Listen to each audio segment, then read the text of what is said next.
Dear student friend follower, today we are going to discuss Sir Francis Bacon. We'll discuss Bacon's essay.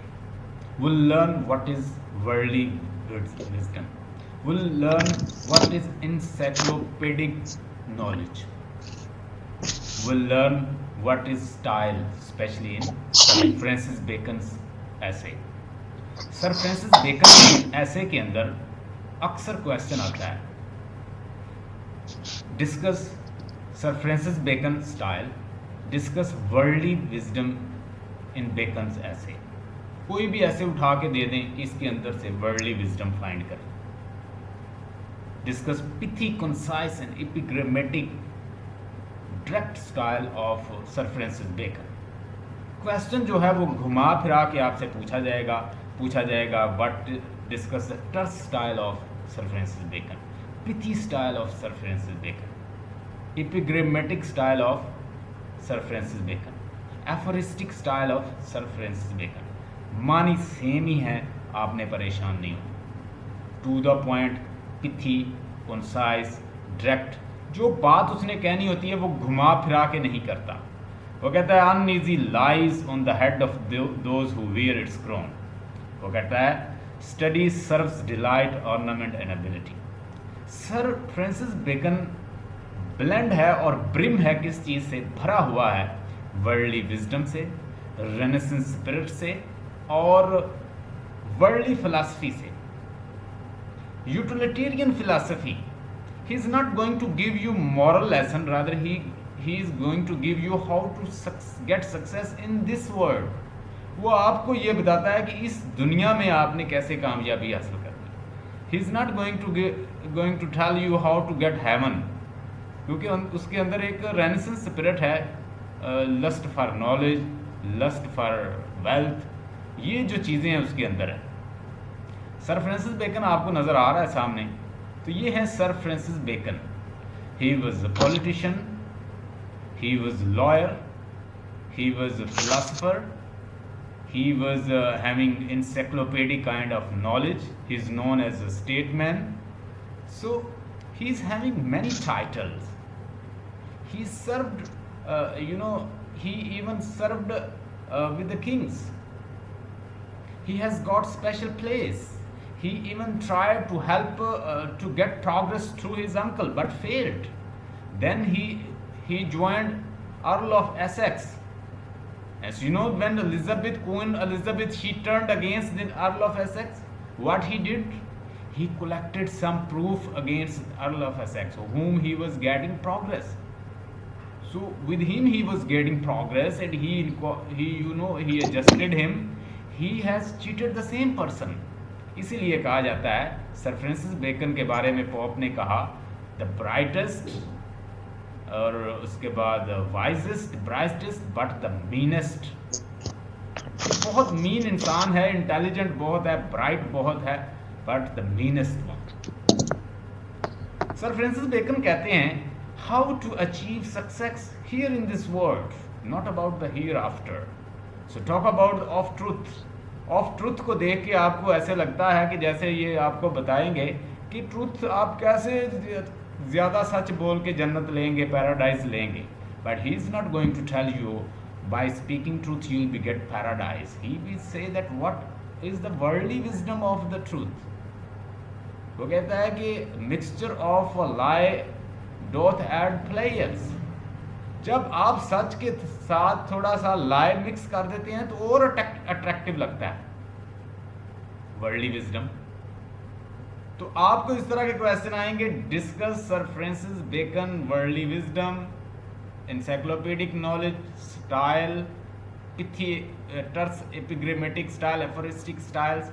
जो सा भी question आ जाए, आज जो पॉइंट हम डिस्कस करेंगे वो आपने उठा के वहाँ पे लगाने हैं। एक तो ये है, और एक मेरे पास असाइनमेंट है जो मैंने आपको सेंड की है, वो भी हम देखेंगे, और कुछ पॉइंट्स हैं वो लिख लीजिए, क्योंकि प्रोस जो है थोड़ा सा डिफ़िकल्ट है, आपने थोड़ी सी तवज्जो देनी है।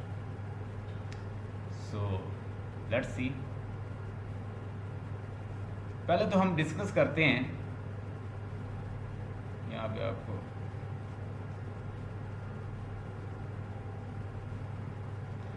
Yes. Prose, what is prose? You know, one work is found in a metrical order, and the second in simple plain English. So whatever you find like drama, novel, play, or what else you find in a plain language, without metrical structure, without metrical form, ordinary form, not in a metrical bounded, or not in with rhyming scheme or certain order, it will be known as prose. Prose वो होता है जो fictional work है, जैसे novel है, जैसे आप जो डाइजेस्ट वगैरह मिलते हैं, ऐसे वगैरह लिखते हैं. So work which is without metrical order, without metrical bondage, it will be known as prose. तो आप सामने देखें, ये मैं चाह रहा हूँ कि पहले आपको ये सारे पॉइंट क्लियर करवा दूँ. Written work, spoken language in its dictionary form, its ordinary forms, and then without metrical structures.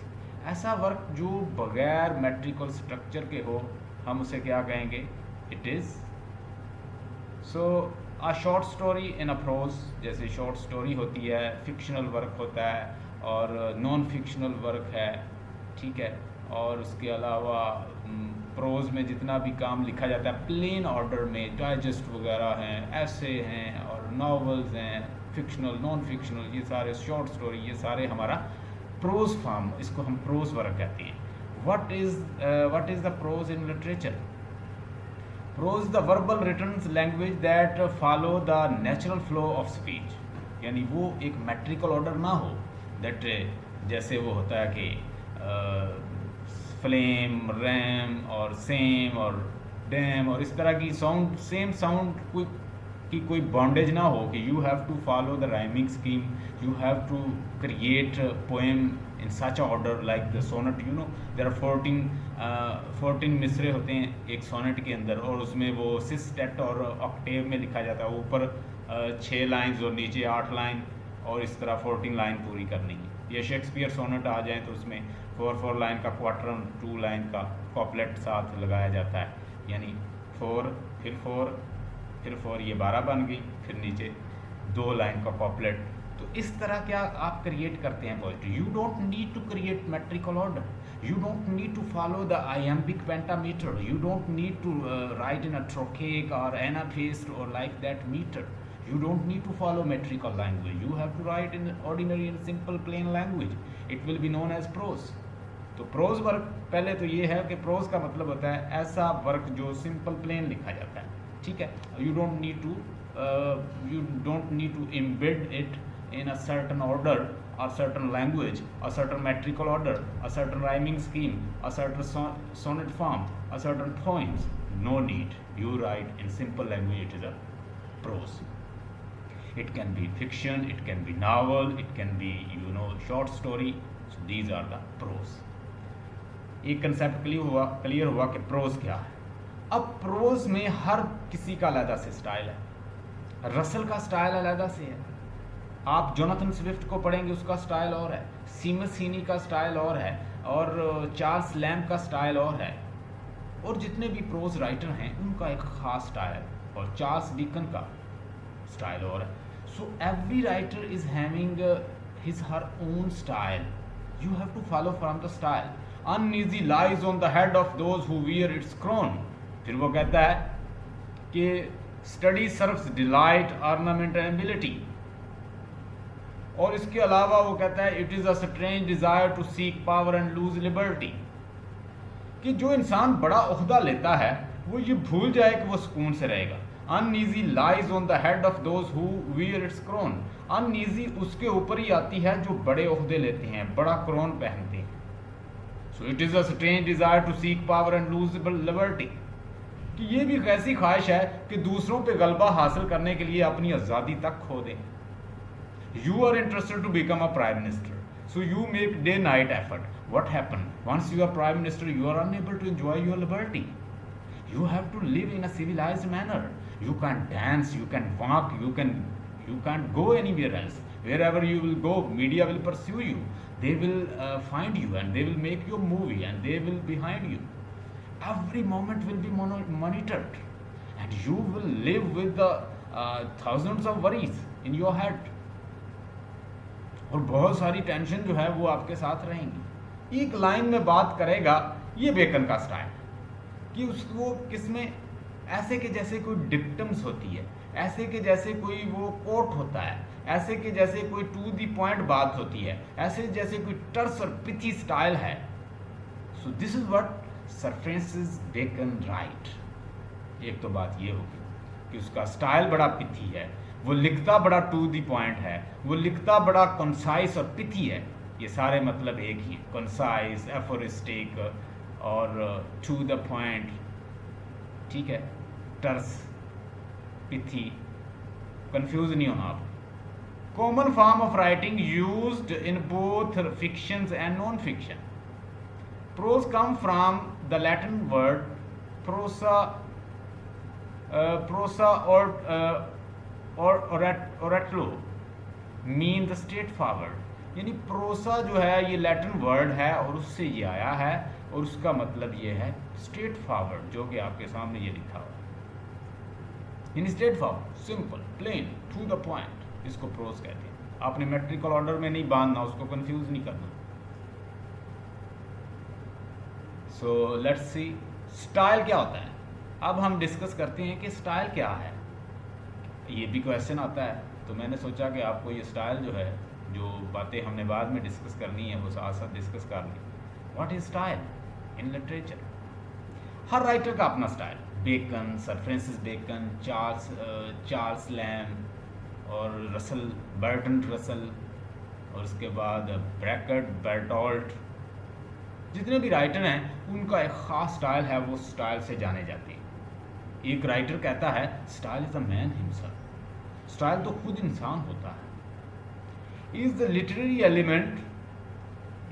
Element that describes, क्या डिस्क्राइब करता है? The way that author uses word, कि कैसे वो डिक्शन को सिलेक्ट करता है, कैसे सिलेक्शन ऑफ वर्ड करता है, अरेंजमेंट करता है, किस स्टाइल में लिखता है, फिगरेटिव लिखता है, इमेजेस यूज़ करता है, मेटाफर यूज़ करता है, हाइपरबोली यूज़ करता है, या ज़्यादा वो मेटोनमी यूज़ करता है। So what kind of language he use, whatever he however or whatever way he selects, arranges, put into format, and that is known as his work. वो उसका स्टाइल बन जाता है। तो स्टाइल क्या है? स्टाइल किसी राइटर का खास selection of words, arrangement of word, using hyperbole, और जितने भी डिवाइसेस हैं, लिटरेरी डिवाइसेस को कैसे इस्तेमाल करता है, उनको अरेंज कैसे करता है, और किस मूड में कैसा लिखता है, वो उसका स्टाइल बन जाता है।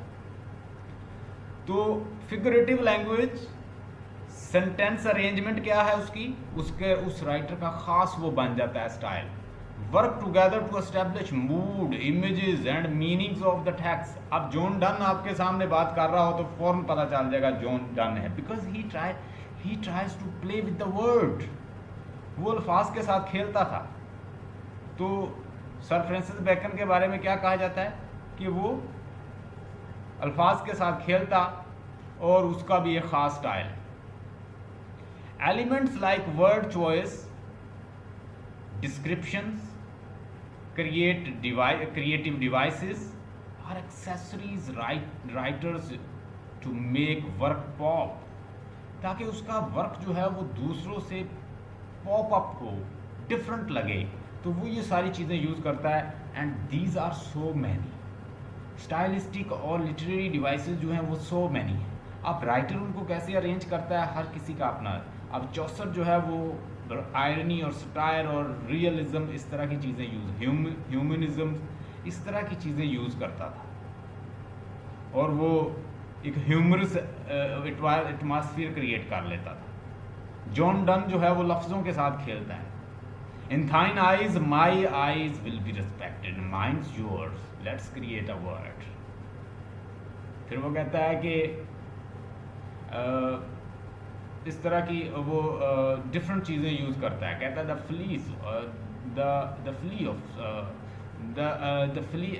Flee has suck my blood and your blood and mixed as one। ये कहता है फ्ली ऑफ लव जो है उसने तुम्हारा और मेरा ब्लड जो है सक कर लिया और हम दोनों को एक बना दिया। यानी वो ऐसी चीज़ें यूज़ करता था विच आर नॉट कंपेरेबल, ऐसी चीज़ों को जिनको हम कंपेयर नहीं कर सकते, वो ऐसी चीज़ों को यूज़ कर लेता था, हेट्रोजीनियस आइडिया को इकट्ठा कर लेता था। In lesson we are going to examine 4 type of writing styles found in literature. These are expository writing होती है, descriptive writing होती है, persuasive writing होती है और creative writing होती है। अब ये सारे हैं और हम सर फ्रांसिस बेकन के स्टाइल के अंदर देखते हैं वो हमें परस्यूड करता, परसुएसिव लैंग्वेज यूज़ करता, रेट्रिक यूज़ करता हुआ नज़र आता है। ही इवन कन्वेंस अस, वो बात करता जाता है, हम साथ साथ कन्वेंस हो जाते हैं। वो कहता है जी on study serves delight ornament and ability, mixture of lie ever doth add pleasures, mixture of lie doth add pleasures. तो एक कहता है कि झूठ के साथ थोड़ा सा सच भी, सच के साथ थोड़ा सा झूठ मिला दें तो और अट्रैक्टिव लगता है। ये है बेकन की फिलॉसफी, ये है वर्ल्डली फिलॉसफी, ये है वर्ल्डली मोरालिटी, वो आपको बेकन की morality. So he will guide you how to gain success here in this world। वो कहता है कि अपने काम निकालने के लिए सर फ्रांसिस बेकन कहता है कि आपको जो सा भी मेथड, क्रुक मेथड भी यूज़ करना पड़े, अपना काम निकालो, उसके बाद फिर अपने आप को सेटल कर लो। So it is the method of sir Francis Bacon, ये आपको वर्ल्डली विजडम सिखाएगा। सो उसमें स्टाइल, उसका परसुएसिव स्टाइल जो है हमें नज़र आता है। नीचे देखिएगा इंसाइक्लोपीडिक नेल, discuss sir Francis Bacon, question आएगा डिस्कस सर फ्रांसिस बेकन का जो सर फ्रांसिस बेकन का इंसाइक्लोपीडिक जो नॉलेज है उसको डिस्कस करें। वो आपसे ये पूछेंगे, ये क्वेश्चन आ सकता है कि इंसाइक्लोपीडिक नॉलेज क्या है। अगर वो पूछ लें, अब क्वेश्चन ही बच्चे को समझ नहीं आता, he is going to discuss encyclopedic knowledge of Sir Francis Bacon. How he is going to attempt when he does not know what is encyclopedic knowledge? जब उसको एफोरिस्टी का मानी नहीं पता, encyclopedic knowledge का नहीं पता, terse style of sir Francis Bacon नहीं पता, उसके सामने क्वेश्चन आ गया, टर्स का मतलब आ गया, पिथी का मतलब आ गया, तो he will be totally confused. Therefore, I have decided I will teach you the meanings of these words so you can attempt easily। मैं आपको इनके मतलब ही बता दूंगा ताकि आप इसको अच्छी तरह अटेम्प्ट कर लें। सो लेट्स सी, कहता है इंसाइक्लोपीडिक का मतलब क्या होता है। To have encyclopedic knowledge is to have vast complete knowledge about a large number of diverse subject. ऐसा पर्सन जिसके पास डाइवर्स सब्जेक्ट, डिफरेंट सब्जेक्ट का, यानी जस्ट जैसे अब मुझे जस्ट लिटरेचर लिंग्विस्टिक नहीं आता, मुझे कंप्यूटर भी आता है, मुझे मैथ भी आता है, मुझे स्टैटिस्टिक भी आती है, मुझे फिलॉसफी भी आती है, मुझे साइकोलॉजी भी आती है, मैं लिटिल बिट दूसरे सब्जेक्ट्स जो हैं, दूसरी लैंग्वेज को भी, स्पेनिश लैंग्वेज को भी जानता हूँ। So I even try to learn Arabic as well, I even try to learn other subjects like statistic, like sociology, economics. So like these are the diverse subject. A person who is having an encyclopedic knowledge mean he is having a diverse knowledge. उसके बाद different fields का knowledge है, उसको कहते हैं encyclopedic. So who he looks as if he is having encyclopedic kind of knowledge. तो जब हमें encyclopedic वो पूछेंगे तो हम बताएंगे वो एक सब्जेक्ट सिर्फ वो प्रोज का ही राइटर नहीं था या वो प्रोज लिखता था, he was a scientist as well, he was a politician as well, he was a lawyer, he was a psychologist, he was a philosopher, he was a politician, he was a statesman. ये उसका सारा knowledge है। हम क्या discuss करेंगे, he is having encyclopedic kind of knowledge, कि Bacon सिर्फ एक प्रोज राइटर नहीं था, Bacon was a philosopher, Bacon was a psychologist, Bacon was a statesman, Bacon was a politician, Bacon was a lawyer, solicitor. He served in a government department. He was working as a scientist. और उसने inductive method जो है, उसने कहा कि Aristotle का जो बनाया हुआ मेथड है वो ऑब्सोलीट पुराना है। उसने डिडक्टिव मेथड दिया था कि जर्नल टू स्पेसिफिक जाते हैं, एक जनरल आइडिया ले लिया जाता है और मिसाल के तौर पर all the human beings are mortals and mortal are die, mortal have to die. सारे जो ह्यूमन बीइंग हैं वो मॉर्टल हैं, सिंस सारे मॉर्टल हैं तो इन सबको मरना है, मॉर्टल हमेशा मरता है. So all the humans are mortal, ये जनरल टू स्पेसिफिक जा रही है. All the humans are mortal, और since Socrates is a man, so he will be died. यानी एक जनरल से स्पेसिफिक की तरफ जाया जाता है. लेकिन उसने कहा no, it's a old method. He takes another method. He says that we should go from specific to general. हमने इंडक्टिव मेथड को, ये साइंटिफिक मेथड है, उसमें बहुत सारे साइंटिस्ट और बाद में आने वाले लोगों ने सर फ्रांसिस बेकन का बनाया हुआ इंडक्टिव मेथड जो है वो उसको इस्तेमाल किया. इसके नाम से लाइब्रेरी अमेरिका और इंग्लैंड में बनी हुई हैं, बहुत सारे कंट्रीज में बनी हुई हैं. He was very intellectual person. नाम है sir Francis Bacon. It is no longer considered realistic और फिजिबल. छोड़ें, आपके काम का मतलब जो है, इसका मतलब ये है वास्ट और कंप्लीट नॉलेज. इसको क्या कहते हैं? इसको कहते हैं इंसाइक्लोपीडिया. अगर आ जाए तो हमने उसको साबित करना है कि वो इंसाइक्लोपीडिया काइंड ऑफ नॉलेज रखता था. नीचे आए, व्हाट इज वर्ल्डली विजडम. ये भी आता है कि discuss sir Francis Bacon worldly wisdom. ये क्वेश्चन बना के वो भेजते हैं. Is a self confidence. Worldly wisdom का मतलब क्या है? Self esteem and self worth. ऐसा पर्सन जो वर्ल्डली विजडम का मतलब जानता है, वो जानता है सेल्फ एस्टीम क्या है, सेल्फ वर्थ क्या है, what is good and what is beneficial and what is beneficial not. इन दूसरे लफ्जों में आप इसको कह सकते हैं यूटिलिटेरियनिज्म. लिख लें. जो जानता है कि किस में फ़ायदा है किस में फ़ायदा नहीं है, उसको कहते हैं utilitarian approach. It is also offspring of philosophy. वो since he was a philosopher and he knows the value of utilitarianism. उसकी फिलासफी जो है वो यूटिलिटेरियन है, associated with the motivation speaker to captive and audience. Thus they are not from the above but earthly. तो ये एक earthly wisdom होती है, worldly wisdom. Experience, knowledge, good judgement, ये सारे वर्ल्डली विजडम में आते हैं. That makes person difficult to shock और डिसीव. यानी ऐसा पर्सन इतना इंटेलेक्चुअल होता है वर्ल्डली विजडम रखने वाला कि उसे डिसीव नहीं किया जा सकता. नेक्स्ट देखें. ये सारे पॉइंट्स जो हैं इनको कोशिश करें साथ साथ लिखने की. Renaissance. What is the meaning of renaissance? Renaissance एक फ्रेंच वर्ड है जिसका नाम है, जिसका मीनिंग होता है, रेनेसेंस का मतलब होता है rebirth of knowledge.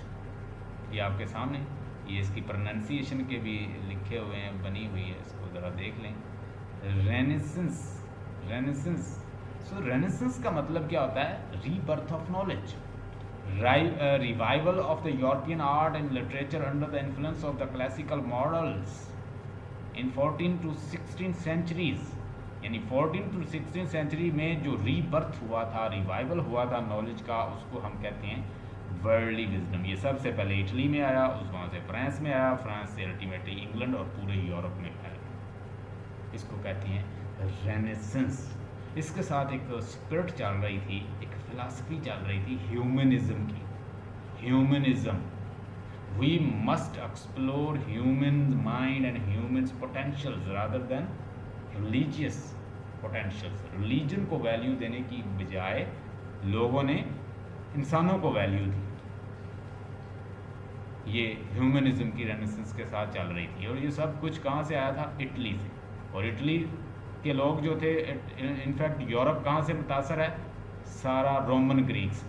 Roman Greeks की फ़िलासफ़ी जो है वो फाउंडिंग फादर हैं इसके वेस्टर्न फ़िलासफ़ी के. उसमें कौन आएगा? उसमें प्लेटो, सोक्रेटिस, प्लेटो और Aristotle. The culture and style of the architect develop during the Renaissance. और रेनेसेंस का मतलब होता है revivals are renewed interest in something. ये नाउन है, और रेनेसेंस का मतलब होता है प्लूरल में, रेनेसेंस का मतलब क्या बनेगा, cinema going is enjoying something of the renaissance. नीचे मजीद वर्ड्स हैं, देखिएगा।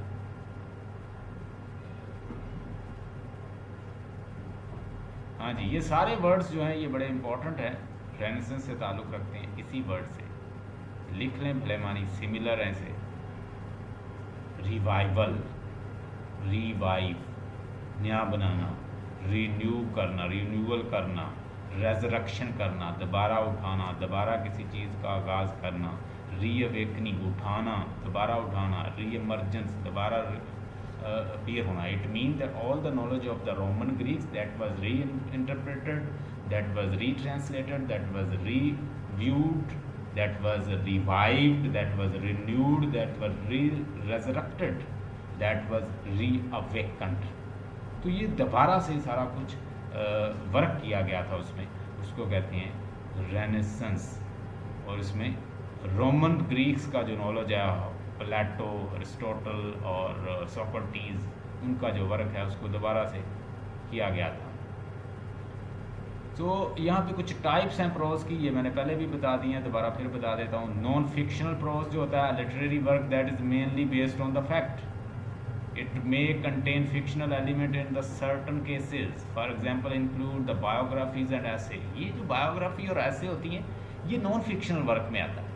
बात याद रखिएगा, व्हाट इज़ फिक्शन और what is non fictional work, non fictional prose and what is fictional prose. तो आप उसमें बताएंगे कि जो बायोग्राफीज होती हैं ये नॉन फिक्शन, इसमें किसी हद तक, अभी आपके सामने ड्रामा बना है इर्तगल, तो इर्तगल जो है उसकी पूरी लाइफ जो है वो हूबहू तो नहीं दिखा सकते, उसके अंदर कुछ ना कुछ फिक्शनल काम जो हैं, जो इमेजिनरी चीज़ें जो हैं उनके अंदर डाली हैं। मिसाल के तौर पर जो रोमांटिक सीन डाले हैं, मिसाल के तौर पर जो उस वक्त तो इतना लव अफेयर और ये चीज़ें नहीं होती थी, लेकिन बहुत सारी चीज़ें जो हैं वो इमेजिनरी उसमें डाली गई हैं, फिक्शनल डाली गई हैं। तो हम कह सकते हैं कि ये भी जो होता है टोटली जो है रियलिटी बेस्ड वर्क नहीं होता, नॉन फिक्शनल। नेक्स्ट देखें, फिक्शनल प्रोज क्या है? What is fictional prose? A literary work that is wholly or partly imagined theoretically. Examples are, और इसमें कौन सा, heroic prose, ठीक है। A literary work that may written down are recited and implies a many formally expressions found in oral traditions. Example, the legends and tales. बड़े बड़े जो heroes की जो टेल्स होती हैं, जो उनके बारे में बताना होता है, उसको हम कहते हैं heroic prose। और उसके बाद prose poetry, a literary work that exhibit poetic quality using the emotional effect, heightened imagery, but which are written in the prose instead। यानी ये ऐसी पोइट्री के एलिमेंट को इसके अंदर डाले जाते हैं, इमेजेस जो है इमेजरी डाल दें, तो उसको हम कहेंगे प्रोज पोइट्री। प्रोज पोइट्री भी होती है, उसमें वो इमेजेस वगैरह डालते हैं। हाँ जी,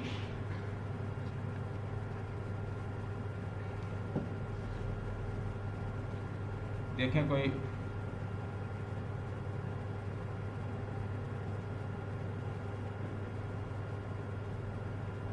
साथी और आए तो मुझे बता दीजिएगा। राबिया हैं एक, उन्होंने आना है।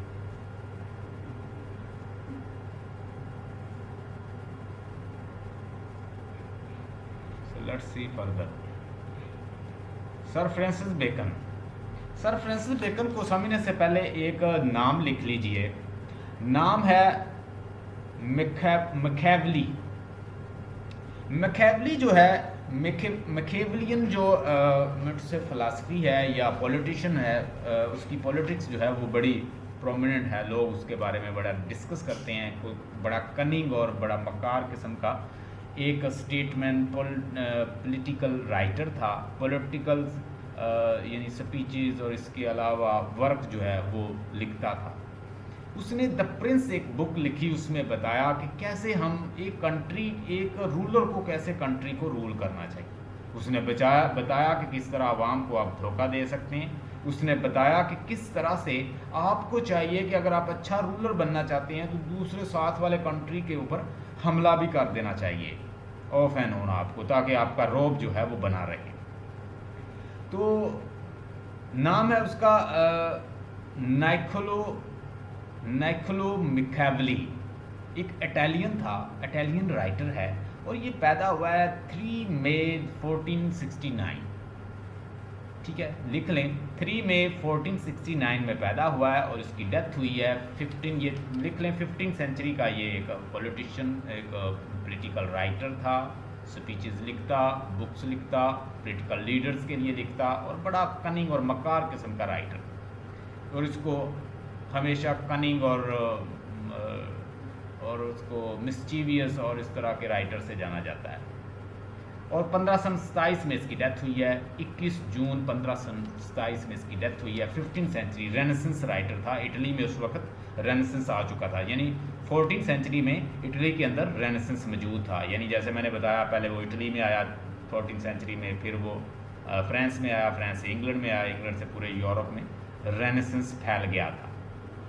इसने बुक लिखी थी 1513 में, नाम है बुक का द प्रिंस। उसमें बताए रूल्स और regulations, methods, how to control subject, how to control people, how to govern well, how you can gain worldly wisdom, how can you get maximum with practical wisdom and worldly wisdom you control and you occupy the land of others, and how you attack on the smaller or deprived countries, you know the small countries, छोटे छोटे countries के ऊपर कैसे हमला करके अपना रोब बनाए रखना चाहिए, कैसे गवर्न करना चाहिए, कैसे वर्ल्डली विजडम को इस्तेमाल करके मैक्सिमम फ़ायदे लेने हैं। ये सारे रूल उसने अपनी बुक द प्रिंस के अंदर बताए, जो कि बड़े बड़े लोगों के लिए थे। अब ये जो हमारा राइटर है, चूंकि ये उसके बाद में आया, इसकी भी एज लिख लें। 1561 में पैदा हुआ है सर फ्रांसिस बेकन, और इसकी डेथ हुई है 1626 में, 9 अप्रैल 1626, यानी जनवरी 22 1661 में, 1561 में पैदा हुआ और 1626 में इसकी डेथ हुई है। और ये 1670 सेंचुरी का राइटर बनता है, और उस वक्त इंग्लैंड में भी रेनेसेंस था। यानी अगर ये 16 सेंचुरी में 1626 में इसकी डेथ हुई है, 17 सेंचुरी का राइटर बनता है, तो आप इसको गौर से ज़रा देखें, इसके ऊपर भी रेनेसेंस स्पिरिट थी। और रेनेसेंस नॉलेज जब आया है तो लोग, people were trying to explore this world, they were finding meaning here. They were not talking about the paradise, hell, heaven, and what is priest, pardons, and church, and what the church is Christ. They have left religion and they were exploring this world. और आप इसके अंदर देखेंगे, आपको दुनियावी बातें करेगा, hair after की बातें नहीं करेगा। पैराडाइज कैसे लेनी है, कैसे अच्छा बनना है, कैसे आपने, वो बताएगा कि अच्छा बनना है तो इस दुनिया में कैसे आपने फ़ायदा लेना, अच्छा बनना। झूठ कहता है, जो झूठा होता है वो खुदा से तो नहीं डरता। झूठा इंसान हमेशा झूठ इसलिए बोलता है, वो इंसान से डरता है और वो खुदा से नहीं डरता जिसने उसको बनाया है। एक हम झूठ बोलते हैं किसी के सामने, तो हम क्या कर रहे होते हैं, जो सामने बंदा होता है उससे डर रहे होते हैं, गॉड से नहीं डर रहे, जिसने रूल बनाए हैं कि झूठ नहीं बोलना। तो आपको हर तरह की बातें बेकन जो है वो बताएगा, आप इसको पढ़ने के बाद बड़ा एंजॉय करेंगे। तो 22 जनवरी 1561 में पैदा हुआ, और 15 ज़रा नोट कर लें इसकी डेट, ताकि मज़ीद आपको पता चल जाए। 22 जनवरी 1561 में पैदा हुआ और 9 अप्रैल 1626 में डेथ हुई है। Also known as the Lord Verulam, was a English philosopher, statesman, ये सारे उसके ओहदे थे, गौर करें इसको, स्टेटमैन था, ठीक है। सर्व एज अटॉर्नी जनरल्स और Lord Chancellor England, work as credited with the developing scientific method, remain influential through the scientific revolutions. और Bacon was has also called the father of empiricism. What is empirical idea? When you learn knowledge by doing practical. मिसाल के तौर पर मैंने practical से किया, 2 + 2 जो है वो 4 होता है, प्रैक्टिकल करके सीख लिया, तो ये मेरा एम्पेरिकल वर्क है कि मैं किसी चीज़ को लर्न कर रहा हूँ। उससे खुद मैंने गाड़ी सीखनी है, किसी ने मुझे बताया कि यार ये उसकी ब्रेक है, ये उसका क्लच है, और ये जो है उसके यहाँ से उसके गियर लगते हैं, ठीक है, you have to press this gear, you have to press the brake over here, you have to just touch your handle like that.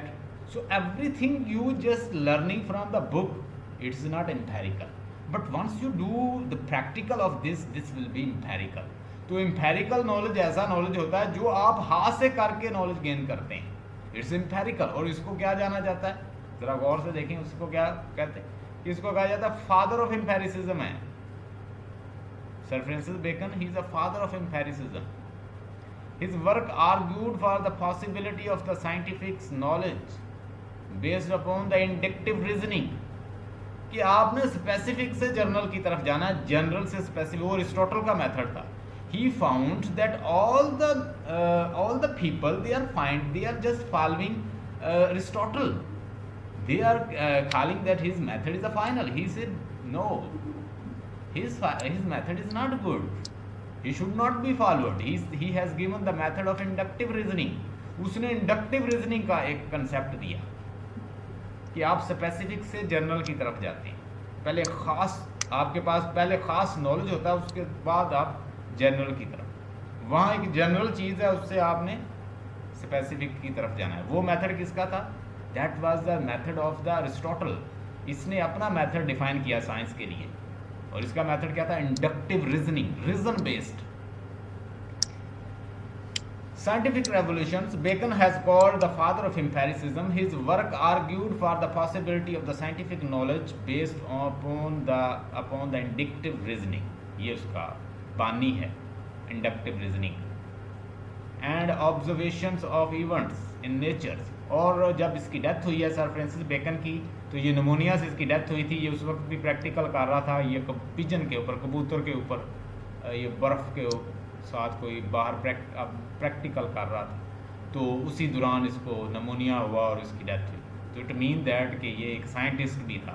इसने इंसाइक्लोपीडिक काइंड ऑफ नॉलेज हासिल किया था, यानी वास्ट और Divers kind of knowledge, different kind of knowledge he has taken in his possession. Bacon has been called the father of empiricism. Work argued for the possibility of scientific knowledge based upon inductive reasoning and careful observations of the events in nature. Most importantly, he argued science. किसकी बात करता है? Science की बात करता है. Inductive reasoning, careful observation event in nature, और उसके बाद क्या कि skeptical and by use of the skeptical and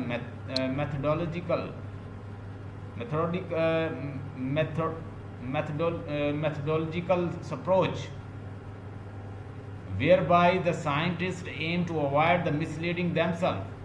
अच्छा, इसके मेथड को बाद में जाना जाने लगा बेकोनियन मेथड. तो मेथड क्या था? Inductive reasoning. Bacon father of the scientific method. The method was a new rhetorical and theoretical framework of science. The practical details which still central debate about the science and methodology. और आज भी इसका method जो है वो लोग उसको जानते हैं और एडमायर करते हैं. He is admired. आगे देखें. Sir Francis Bacon was a patron of the library and developed functional systems of the catalogs of the book and dividing them into the category. जैसे वो हिस्ट्री, पोइट्री क्या होती है, philosophy क्या होती है, और ये सारी चीज़ें इसको भी जो बांटने वाला है, इसकी ग्रेडिंग करने वाला, वो भी सर फ्रांसिस बेकन है. अगर उसके स्टाइल के बारे में बात की जाए तो अगर हम जैसे कहते हैं ना, brevity is the soul of wit. Brevity अख्तसार, बात करें, टू द पॉइंट करें, वो इंसान की विट की जो है वो सोल होती है. सोल ऑफ विट. विट की सोल है कि आप अख्तसार, लोगों के पास इतना टाइम नहीं होता, लंबे लंबे मैसेज लिख के भेज दें तो वो परेशानी होगा. तो मैसेज होता है वो टू द पॉइंट होना चाहिए, टर्स होना चाहिए, पिथी होना चाहिए, डायरेक्ट होना चाहिए. तो इसका मैसेज क्या होता है? Uneasy lies on the head of those who wear its crown. Study serves delight, ornament and ability. It's a strange desire to seek power and lose liberty. Once again, it's a strain to seek power of another and lose power on himself. तो एक बात करेगा, वो बात जो है वो कई बहुत सारी बातों पे लगती है, और लंबी बात जो है mixture of lie doth add pleasures. एक बात उसने कर देनी है, उससे आप जितने मर्जी बड़ी लंबी लंबी स्पीचेस लिखें। The brevity is the soul of the wit. Bacon का स्टाइल है, याद रखें। Bacon's essays reflect the styles. Bacon's writing is direct and to the point and kind, plain prose in the role model to essay writing। और ये एक writer है Montaigne। Montaigne excelled at the Bacon's is also systematic, moving logically and from point to point। Sir Francis Bacon essay of the truth। Difficult words and the meanings. ये कुछ difficult words जो हैं मैंने आप लोगों के लिए इकट्ठे किए हैं ताकि आप लोगों को मसला ना बने समझते हुए। मैंने आप लोगों को ये नोट कर लीजिए काइंडली। हाँ जी, कुछ वर्ड्स हैं, they are very difficult but you still you can understand if you know the meaning.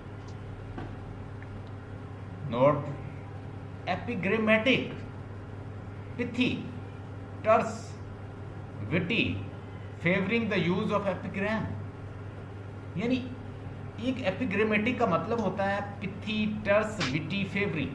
Witty बड़े सेंसिबल वर्ड, पिथी शॉर्ट, ठीक है। ये एपिग्रामेटिक उसका स्टाइल है, वो इस स्टाइल में लिखता है।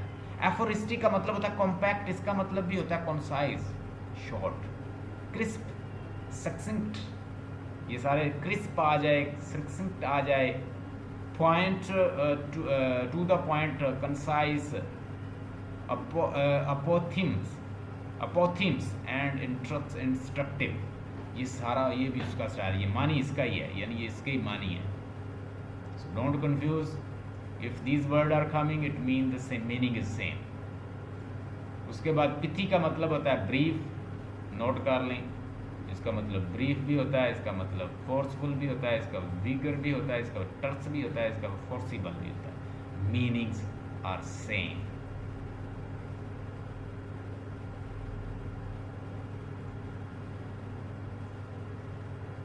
नेक्स्ट देखिए, ये भी आपको मैं सेंड कर दूंगा। ये कुछ वर्ड्स हैं जो अक्सर यूज हुए हैं, इसको कहते हैं archaic word. Please note these are very important. इसको कहते हैं archaic word.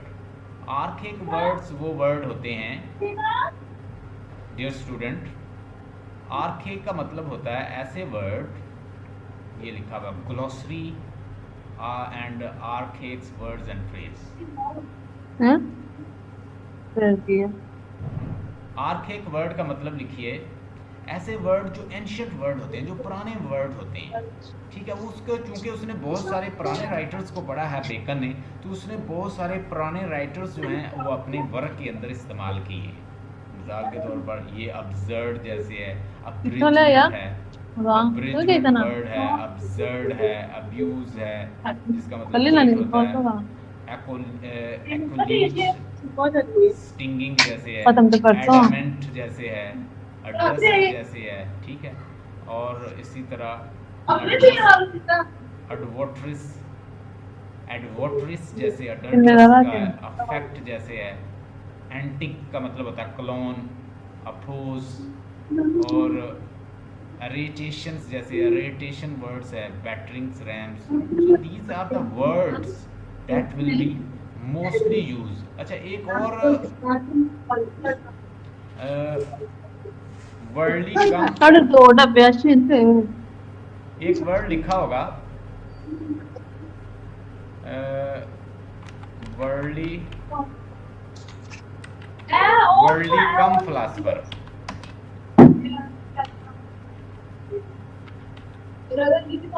Worldly cum philosophy. अब इस तरह का वर्ड लिखा हो तो आपने कंफ्यूज नहीं होना। कोई वर्ड ऐसा मिल जाए आपको कि जो बिल्कुल इस तरह का हो, सो डोंट गेट कंफ्यूज। आपने फिर भी कंफ्यूज नहीं होना। इसका मतलब ये जो वर्ड है, ये लिखा हुआ है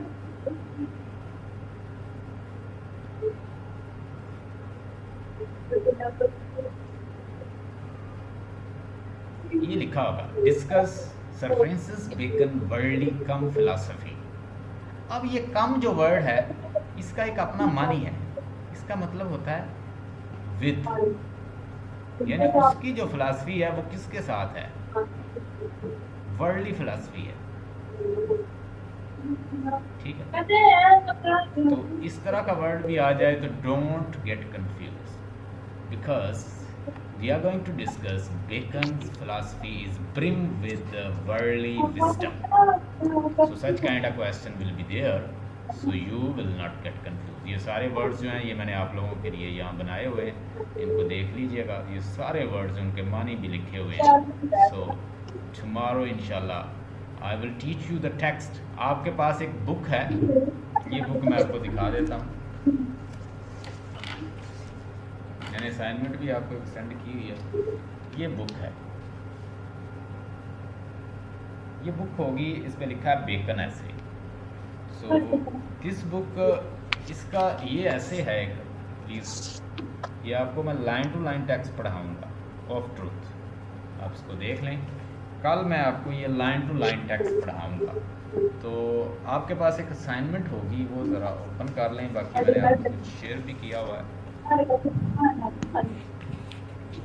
आपको असाइनमेंट मैंने सेंड किया है वर्ल्डली विजडम की।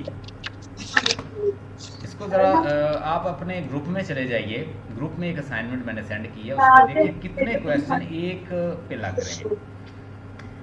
Bacon was nothing if not pragmatist. Kindly अपना माइक ऑफ कर लें, माइक ऑफ कर लें जिसका माइक ऑन है। Off your mic please. Question आया हुआ है बेकन वाज नथिंग इफ, आप अपनी वो असाइनमेंट खोलें ज़रा उस पर जो मैंने आपको आपके ग्रुप में सेंड की हुई। Bacon was nothing if not a pragmatist but based his ethical prescriptions on the sound knowledge of the human nature. Elaborate. Sound knowledge, जैसे उसने कहा कि mixture of lie add doth add pleasures, और कैसे player add करता है। देखें, अगर मैं आपको बता दूं कि भाई 60 पाकिस्तान की लाइफ जो है 60 है, एवरेज लाइफ 60-70 साल, ठीक है, 70 साल के बाद आपने मर जाना है, आपकी डेथ हो जानी, तो आप सारे काम छोड़ के बैठ जाएंगे।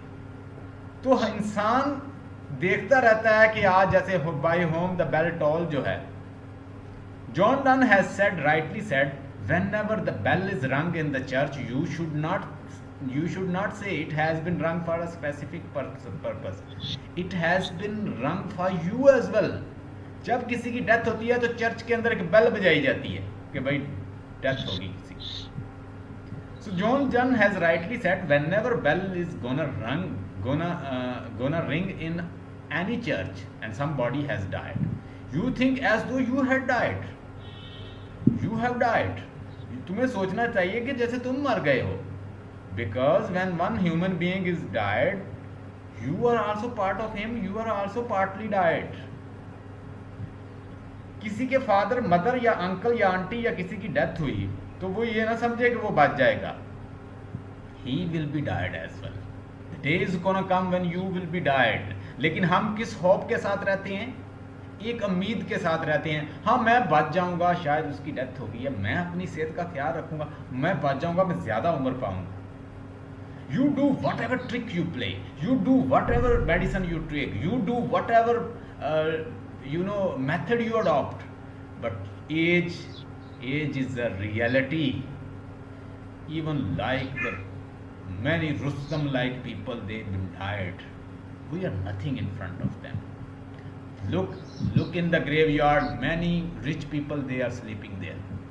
They were more intelligent. Bacon like people, they are sleeping in graveyard. They were very intellectual, they were very intelligent. Kant has died, Baudrillard has died, like the great philosopher like Heidegger has died, Aristotle has died, Plato has, Socrates has. So like these people, they are sleeping in the graveyard. So how can we escape ourselves? हम कैसे बच जाएंगे भाई? We can't rescue ourselves. And it's written in the Holy Quran, every soul shall have to taste death. हर soul ने मौत का जायका चखना है, और ये हम इस झूठ के साथ जीते हैं, भाई मैं जी लूँगा। तो बेकन यहाँ पे हमें ऐसे लगता है कि उसके पास बड़ा नॉलेज है इंसानों का, कि इंसान को अगर आप सच बता दोगे ना, वो कहता है कि लोग ऐसे गुब्बारे से हवा निकल जाती है तो वैसे हो जाएंगे। अगर आप किसी को रियलाइज़ करवा दे भाई आपने मरना है, तो वो बहुत सारे काम छोड़ के बैठ जाएगा। अब मुझे पता चल जाए कि फलां दिन पे मैंने नहीं रहना, तो मैं भाई सारे काम छोड़ूंगा, आपको पढ़ाना भी छोड़ूंगा, और मैं अपने कुरान पाक खोलूँ और इबादत मैक्सिमम करूँ। मुझे तो पता चल गया। तो वो कहता है कि हम झूठ के साथ रहते हैं।